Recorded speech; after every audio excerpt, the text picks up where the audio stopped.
오늘 말씀 보면 이제 다윗이 이스라엘 왕이 됐다는 얘기를 듣고 블레셋 족속이 이스라엘을 쳐들어옵니다. 블레셋 군대가 르바임이라는 골짜기에 진을 쳤는데 18절 말씀 보면 그 군대가 골짜기를 가득 채웠다 그랬어요.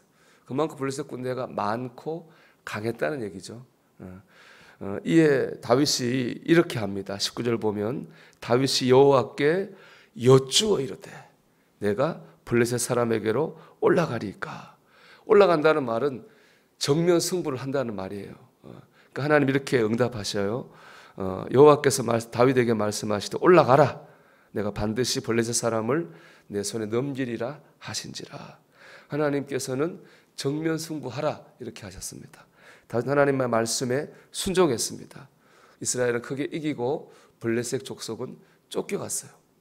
22절을 보면 블레셋 군대가 또 쳐들어왔어요. 다윗은 또 어떻게 했을까요? 23절 말씀 보면 다윗은 또 기도했어요. 다윗이 여호와께 여쭈니 다윗은 또 기도했습니다. 그러니까 하나님께서 또 말씀해 주셨습니다. 이르시되 올라가지 말고 그들 뒤로 돌아서 뽕나무 숲을 맞은편에서 그들을 기습하되 그랬습니다. 1차 침공 때는 정면 승부를 하라고 하셨거든요. 2차 침공 때 어떻게 했느냐? 정면 승부하지 말고 뒤로 돌아가서 기습을 해라. 그렇게 하나님께서 말씀하셨어요. 다윗은 하나님의 말씀대로 이번에는 기습을 했어요. 그랬더니 블레셋 군대를 이겼습니다. 블레셋 군대는 또 쫓겨가게 되었습니다. 오늘 말씀을 보면요, 전쟁 때마다 다윗이 똑같이 반복하는 게 있습니다. 그 반복할 때마다 다윗이 이겼습니다. 즉 우리도 이렇게 하면은 전쟁에서 이길 수가 있다는 말입니다. 이것은 일종의 다윗에게만 해당되는 말씀이 아니라 우리 모든 그리스도인에게 해당되는 전쟁의 승리 공식이라는 뜻이에요. 그래서 오늘 말씀에 제가 제목을 그리스도인의 승리 공식 이렇게 정해봤는데요. 오늘 말씀을 통해서 우리가 그런 우리의 전쟁에서 승리 공식을 우리가 깨닫게 되는 은혜가 있기를 주의 이름으로 축원합니다. 첫 번째는 기도입니다. 여러분 19절 23절에 반복되어 나는 말이 뭐예요? 다윗이 여호와께 여쭈니라는 말이에요. 19절에서도 다윗은 하나님께 여쭈었고 23절에서도 다윗은 하나님께 여쭈었습니다. 블레셋 처음 들어왔을 때도 다윗이 하나님께 여쭈었고 두 번째 쳐들어왔을 때도 다윗은 하나님께 여쭈었습니다. 다윗은 전쟁을 시작하기 전에 늘 하나님께 여쭈고 기도했습니다.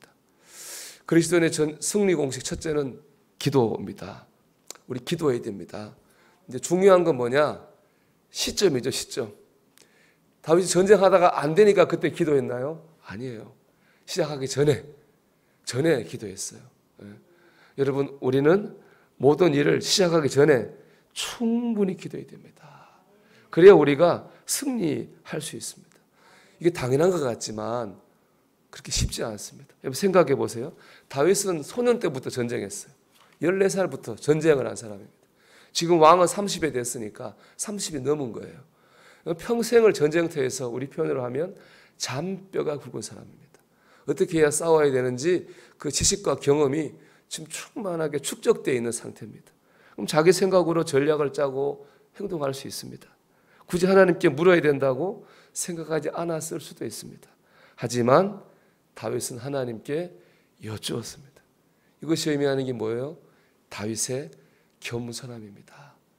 여러분 겸손해야 기도할 수 있습니다. 하나님 도와주셔야 돼. 하나님 인도해 주셔야 돼. 이런 마음이 있을 때 우리는 시작하기 전에 기도할 수 있습니다. 여러분 오늘을 기도로 시작하십시오. 늘 가는 출퇴근길, 늘 가는 길이죠. 늘 가는 길을 잘 갈 수 있어요. 그러나 늘 가는 길에서 오고 가는 길에서 사고가 나는 겁니다. 늘 하는 일이죠. 늘 하는 일이에요. 늘 하는 일에서 실수가 있을 수 있는 거예요. 그래서 우리는 기도해야 됩니다. 기도하다 보면 늘 오고 가는 길에서 어제 못 받았던 은혜를 오늘 느낄 수 있는 겁니다. 늘 하는 일에서 하나님의 역사를 경험할 수 있습니다. 또 그래야 됩니다. 그게 축복입니다. 일상에서 받는 것이 축복 아니겠어요? 여러분 오늘도 겸손하게 모든 일에 기도하는 가운데에 일상에서 여러분 복을 받게 되시기를 주의 이름으로 축복합니다. 두 번째 승리 공식은 순종입니다. 다윗은 하나님이 기도한 후에 하나님이 하라고 하신 그대로 했습니다. 첫 번째 전쟁에서 정면 승부하라고 하니까 정면 승부했습니다. 두 번째 전쟁에서 기습 공격하라고 말씀하시니까 기습 공격했습니다. 근데 만약에 다윗이요, 첫 전쟁에서 보니까 이 블레셋 군대가 너무 많아요. 전쟁 승부에서는 하나님은 정면 승부하라 했지만은 정면 승부에서는 안 될 것 같아요. 그래서 기습 공격했다면 어떻게 됐겠습니까? 또 두 번째 전쟁에서 첫 번째 싸워보니까 블레셋 군대가 만만하던데 기습 안 하고 정면으로 이길 것 같아. 자만해서 정면 승부했다면 어떻게 됐겠어요? 다 졌을 거예요. 다윗은 철저하게 하나님 주신 말씀에 순종했습니다. 그 결과 승리했습니다. 여러분, 기도했다면은 주시는 말씀에 순종까지 해야 됩니다. 제가 안타까운 부분이 이런 부분이에요. 기도를 많이 하는데 하나님의 영광을 드러내지 못하는 경우가 있습니다. 왜 그러냐? 순종이 안 되기 때문에 그렇습니다. 기껏 기도해놓고 순종하지 못해서 하나님의 영광을 드러내지 못하는 거예요. 여러분, 우리는 기도했다면 순종하는 데까지 나가야 됩니다. 또 이렇게도 볼 수 있죠. 하나님의 뜻이 뭔지 분별이 잘 안 되는 거예요. 하나님의 뜻이 뭔지 확실하면 확실히 순종하겠는데 이 하나님 뜻인지 아닌지 분별이 안 되니까 순종하지 못하는 경우도 있습니다. 그럼 무엇이 하나님의 뜻인지 응답인지 어떻게 분별할 수 있을까요? 저는 십자가의 원리를 적용해야 된다고 생각합니다. 십자가가 무엇입니까? 주님께서 죽으심으로 하나님의 뜻을 이루셨잖아요. 십자가는 내가 죽어서 하나님의 뜻을 이루고 하나님의 영광을 이루는 게 십자가입니다. 하나님 말씀을 분별하는데 십자가를 적용해야 됩니다. 내가 더 많이 죽는 쪽이 하나님의 뜻입니다.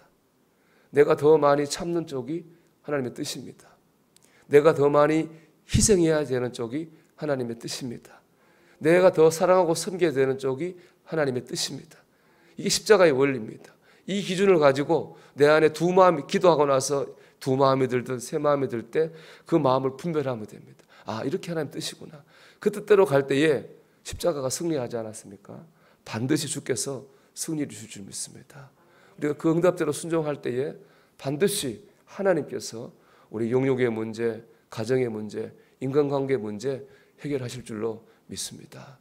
여러분, 우리가 오늘도 기도하고 순종하고 이 그리스도인의 승리의 공식을 따라 살아가는 하루가 되기를 주의 이름으로 축원합니다.